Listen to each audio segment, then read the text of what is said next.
Hey there, folks. Welcome back to our channel, where we break down everyday tech and finance tips to make your life easier.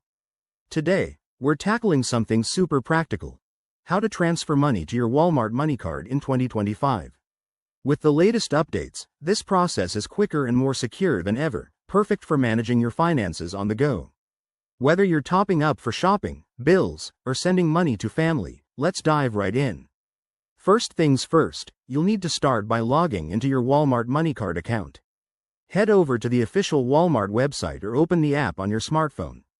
If you don't have an account yet, it's easy to sign up. Just enter your card details and personal info to get started.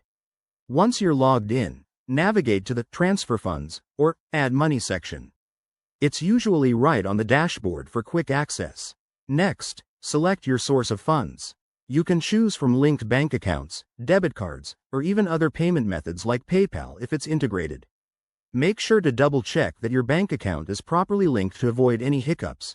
2025 brings enhanced security features, so you might need to verify with a one-time code sent to your phone. Now, enter the amount you want to transfer. Be mindful of any daily limits or fees. Walmart often has low or no fees for transfers from linked accounts, but it's always good to review the details on screen. Hit Confirm, and follow any additional prompts, like entering a PIN or approving the transaction via email. After that, sit back and wait for the confirmation. Transfers are usually instant or take just a few minutes, depending on your bank. Pro tip: keep an eye on your transaction history to track everything and ensure the funds hit your card smoothly. And just like that, you're all set. Transferring money to your Walmart MoneyCard in 2025 is a breeze, helping you stay in control of your money.